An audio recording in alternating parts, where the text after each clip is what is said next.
마태복음 26장 69절에서 75절 말씀입니다. 마태복음 26장 69절부터 75절 말씀 우리 한 절씩 교독하면서 읽도록 하겠습니다. 베드로가 바깥들에 앉았더니 한 여종이 나와 이르되 너도 갈릴 사람 예수와 함께 있었도다 하거늘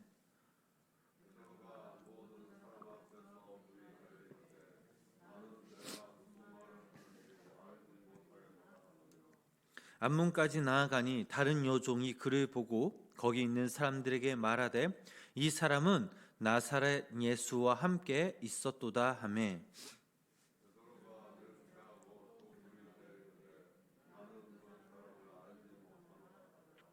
조금 후에 곁에 있던 사람들이 나와 베드로에게 이르되 너도 진실로 그 도당이라 네 말소리가 너를 표명한다 하거늘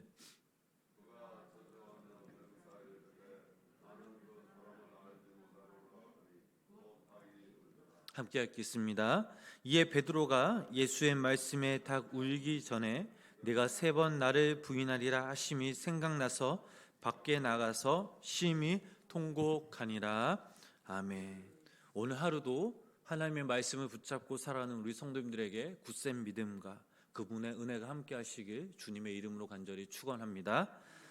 성경의 말씀에 보면 베드로의 2가지 모습이 나옵니다. 먼저 거듭나지 못한 그 베드로의 육적인 모습입니다. 또 한 가지의 모습은 바로 성령으로 세례받고 거듭난 후에 변화된 베드로의 모습, 즉 영적으로 변화된 베드로의 모습을 우리는 볼 수 있습니다. 오늘 본문 말씀에서 우리는 인간 베드로를 짚어보려고 합니다. 아무리 노력하고 애통해도 결국 하나님의 그 진리에 이를 수 없었던 베드로의 모습을 우리가 이 시간 함께 살펴보도록 하겠습니다. 우리 먼저 본문 69절 말씀을 함께 읽어보도록 하겠습니다. 베드로가 바깥들에 앉았더니 한 여종이 나와 이르되 너도 갈릴 사람 예수와 함께 있었도다 하거늘. 아멘. 자, 이 말씀을 읽으면서 우리는 이렇게 생각해 볼 수 있습니다. 베드로가 대체 그 대제사장 가야바의 그 집들까지 어떻게 오게 되었냐라는 사실입니다. 이곳은 사실 베드로가 가길 원하지 않았던 장소입니다. 가끔 우리들도 이와 같은 상황에 빠지곤 합니다. 살아가다 보면 원하지 않는 사람을 만나게 되고 또 원하지 않는 그런 문제 속에 우리는 뛰어들어갈 수 있습니다. 한참 마음고생, 몸고생을 하면 왜 내가 이런 고난을 당해야 하는가라는 말을 하기도 합니다. 베드로 역시 똑같은 상황에 직면하였습니다. 예수님의 그 재판이 벌어지는 그날 밤 종들과 베드로가 모닥불을 피워놓고 함께 불을 쬐고 있었습니다. 그리고 그곳에서 베드로는 오늘 본문 말씀에 나오는 것처럼 여종에게 큰 수모를 당하게 됩니다. 여기서 우리는 인간적인 베드로의 모습을 볼 수 있습니다. 가야바의 법정뜰까지 온 베드로는 하나님을 믿었지만 전적으로 하나님을 의지하지는 않았습니다. 예수님을 따랐지만 그분을 100% 신뢰하지 않았습니다. 자신의 경험, 의지, 방법적인 것을 의지하며 주님을 섬기려고 했던 인간 베드로였습니다. 어떤 면에서는 의리 있는 베드로였습니다. 그래서 그는 자신이 죽기까지 주님을 버리지 않겠다고 호언장담까지 합니다. 말씀을 보니까 절대로라는 표현을 써기까지 하였습니다. 의리파 또한 행동파였습니다. 다른 사람들이 머뭇거리고 있을 때 그는 거칠게 행동하였습니다. 예수님이 말릴 정도로입니다. 그러나 결국 이 모든 것들이 하나님 앞에서 실패하였습니다. 다른 사람들이 보기에는 베드로가 예수님의 수제자처럼 성공한 것처럼 보였지만 그러나 결국 그도 실패하고 말았습니다. 그래서 성경에서 교훈하기를 자기의 마음을 믿는 자는 미련한 자라 했고 선주로 생각하는 자는 넘어질까 조심하라라고 성경은 교훈하고 있습니다.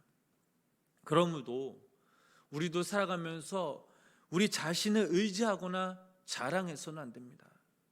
만일 자신의 마음을 의지하거나 과시하거나 자랑하고 싶다면 반드시 낭패를 보게 됩니다. 성숙한 그리스도인은 하나님 앞에서 언제 어디서든지 하나님만을 의지하면서 주님의 뜻 안에 자신을 져서 우리를 복종시켜야 합니다. 본문 69절 말씀을 보면 가야바의 집에서 일하는 여종으로부터 이 베드로가 조롱을 당하는 모습이 나옵니다. 마가복음이나 요한복음 말씀을 읽어보면 그날 밤 추웠는지 불을 쬐고 있었다라고 나와 있습니다. 그때 여종이 와서 베드로에게 질문을 합니다. 이 여종의 질문은 어떠한 증거를 가져왔거나 특별한 의도가 아닌 아주 상식적인 질문이었습니다. 그 질문의 요지가 이렇습니다. 당신은 예수와 한패가 아니냐?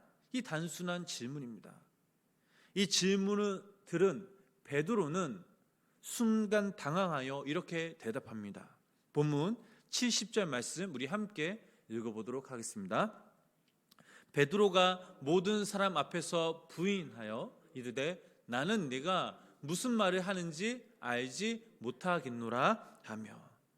자, 처음 베드로는 모든 사람 앞에서 부인하였습니다. 베드로는 여종이 말하는 것을 이해할 수 없다라고 간접적이고 또 도피적인 형태로 말했지만 예수님을 공개적으로 부인한 것은 사실입니다. 상황은 여기서 끝나지 않았습니다. 계속해서 본문 71절 말씀 함께 읽어보도록 하겠습니다. 안문까지 나아가니 다른 여종이 그를 보고 거기 있는 사람들에게 말하되 이 사람은 나사렛 예수와 함께 있었도다 하며. 베드로는 여종의 질문에 답변을 하고 나서 스스로 너무나 부끄러웠을 것입니다. 그래서 지금 베드로는 안문으로 도망가고 있었습니다.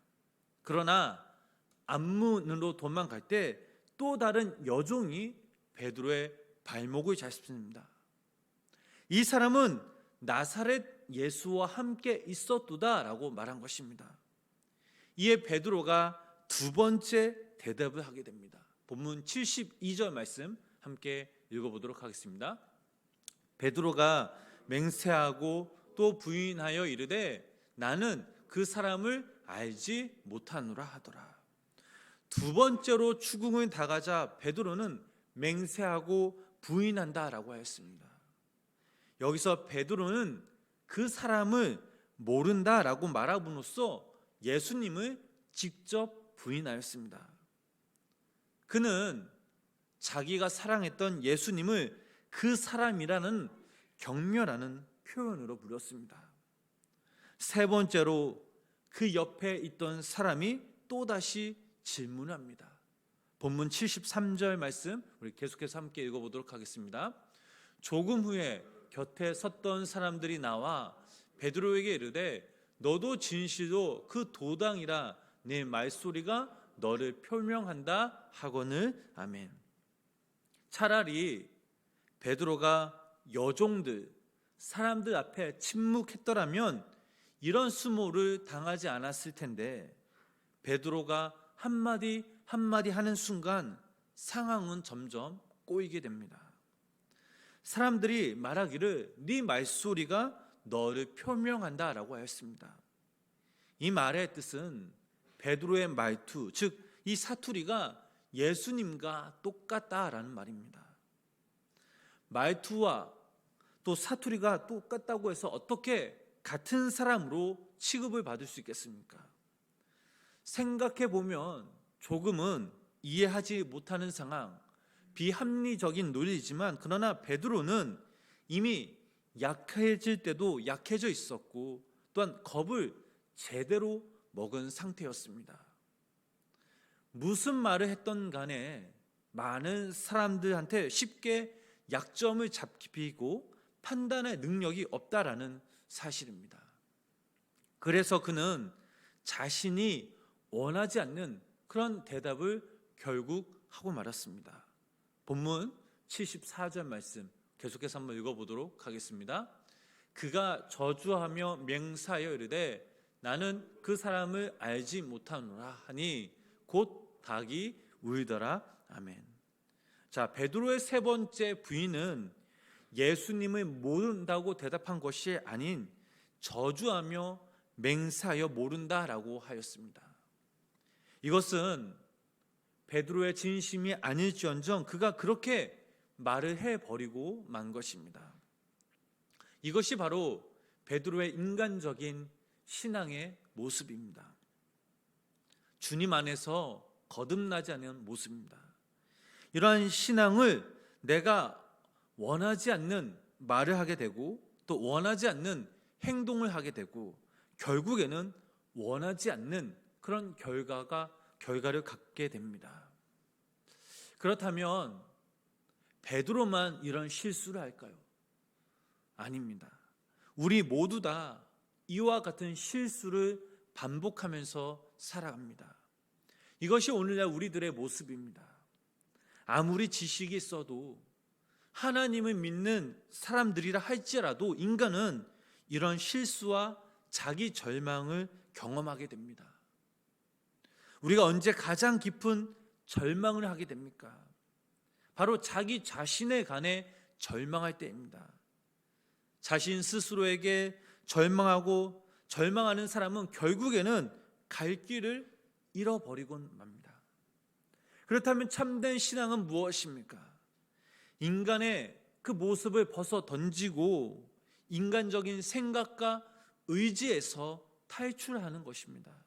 즉 예수 그리스도의 이름으로 우리는 이런 것들을 탈출할 수 있다라는 것입니다. 지금 베드로의 모습을 보면 더 이상 어찌할 수 없는 그런 갈 길을 가버리고 또 절망적인 그런 상황에 빠져버렸습니다. 바로 그때 어디선가 바로 새벽닭 우는 소리가 들렸습니다. 이것은 기가 막힌 하나님의 계획과 섭리였습니다. 닭이 울었다라는 것은 하나님이 닭을 사용해서 자신의 메시지를 전하셨다라는 뜻입니다. 닭이 울었다라는 것은 전날 밤에 예수님이 말씀하셨던 그런 예언의 성취를 의미하고 있습니다.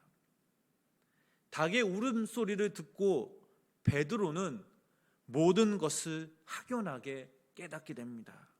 그리고 자신에 대해서 눈을 뜨기 시작합니다. 이제껏 베드로 자기 자신은 자신이 잘났고 옳았다라고 생각하였습니다. 실패했을 때는 변명이 있었고 때론 다른 사람을 원망하기도 하였습니다.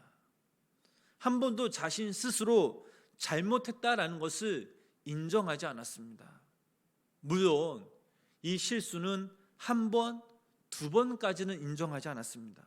그러나 마지막 세 번째 닭이 안 울었다면 베드로는 분명 자기 잘못을 자기 부인을 인정하지 않았을 것입니다. 그런데 때마침 닭이 울었던 것입니다. 그 순간 그는 번쩍 정신을 차린 것입니다. 전날 밤 예수님의 그 말씀이 기가 막히게 떠오른 것입니다. 본문 75절 말씀 우리 함께 읽어보시겠습니다. 이에 베드로가 예수의 말씀에 닭 울기 전에 네가 세 번 나를 부인하리라 하심이 생각나서 밖에 나가서 심히 통곡하니라. 아멘. 자, 닭의 울음소리를 듣는 그 순간 베드로의 그 영혼에 깊은 울림이 있었고 결국에는 그는 심히 통곡하였습니다. 그렇게 자기 자신을 위해 희생하며 오래 참고 기다리신 예수님, 그 예수님의 참 사랑이 느껴지기 시작한 것입니다. 자신이 얼마나 연약한 존재인지를 깨닫기 시작한 것입니다. 내가 이렇게 예수님을 배신할 수 있는가? 왜 이렇게 나는 모질고 약한 존재인 건가? 라고 생각하기 시작한 것입니다. 그때 그는 그곳에서 자신의 진실된 모습을 바라보게 됩니다. 그 순간 인간 베드로가 깨어지는 순간이었습니다. 여러분 한번 상상해 보시기 바랍니다. 베드로가 지금 밖에 나가서 그는 머리를 감싸며 때리며 땅에 엎드려 울부짖는 그런 모습을 우리는 상상할 수 있습니다. 베드로의 깊은 그 절망에 그 탄식 앞에 예수 그리스도를 향한 소망이 있다라는 것입니다. 이것이 바로 하나님이 베드로를 향한, 또 예수님이 베드로를 향한 귀한 축복이자 은혜였습니다. 베드로가 다시 한번 거듭나는 순간이었습니다. 우리들에게도 이러한 베드로에게 임했던 축복이 있길 주님의 이름으로 간절히 축복합니다.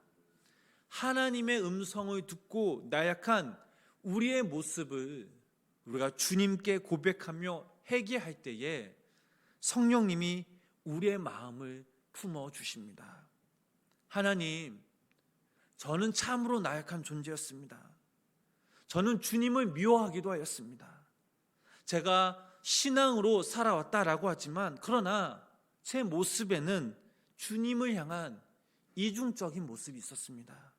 제 생각, 제 경험, 의지로 저의 모든 것을 판단하였습니다. 주님, 저를 용서하여 주시고 저를 깨워 주시옵소서라고 우리가 함께 기도할 때에 성령님께서 여기 모인 우리 모든 성도님들을 붙잡아 주심을 믿으시기를 바랍니다. 저희들이 너무나 잘 아는 말씀, 마태복음 5장 3절부터 4절 말씀 읽어보면 심령이 가난한 자는 복이 있나니 천국이 그들의 것이며 애통하는 자는 복이 있나니 그들이 위로를 받을 것이며 라는 말씀이 있습니다. 우리의 심령이 가난해질 때에 천국이 바로 우리의 것임을 믿으시기를 바랍니다. 우리가 주님께 간절한 마음으로 애통하며 울부짖으며 기도하며 나아갈 때에 주님께서 우리의 마음을 움직여 주시고 우리를 불쌍히 여겨 주십니다.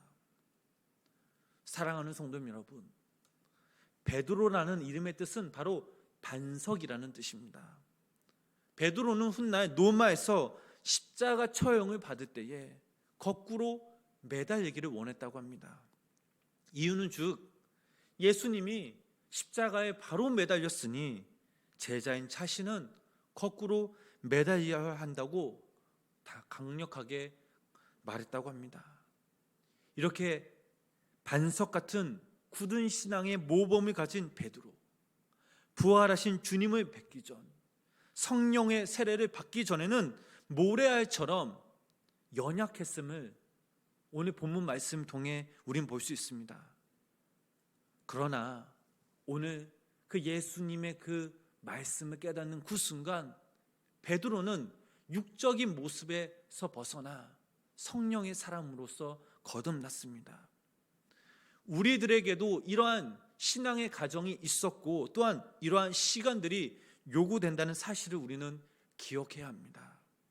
베드로처럼 우리가 실족하고 또 회개하고 또 일어서는 이 과정을 수없이 반복하며 겪을 때에 우리들도 강하고 지혜롭고 또한 성숙한 그리스도로서 성숙한다는 것을 기억하시면서 오늘 하루 하나님께서 주시는 우리 삶 속에 연단의 과정과 또 인내와 믿음의 과정을 통해서 예수 그리스도의 이름으로 승리하시는 귀한 믿음의 성도님 되시길 주님의 이름으로 간절히 축원합니다.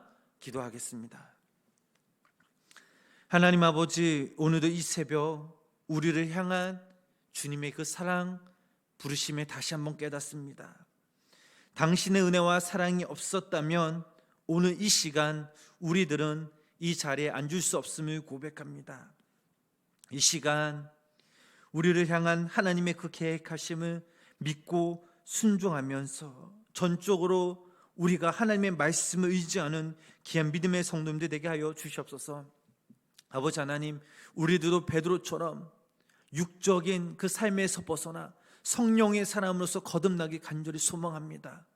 무엇보다 우리가 하나님의 말씀을 붙들고 날마다 하나님 안에 가운데 거할 때에 하나님께 주신 그 은혜와 그 말씀, 하나님 주신 그 능력과 지혜를 우리가 붙잡고 날마다 믿음으로 하루하루 살아가게 하여 주시옵소서.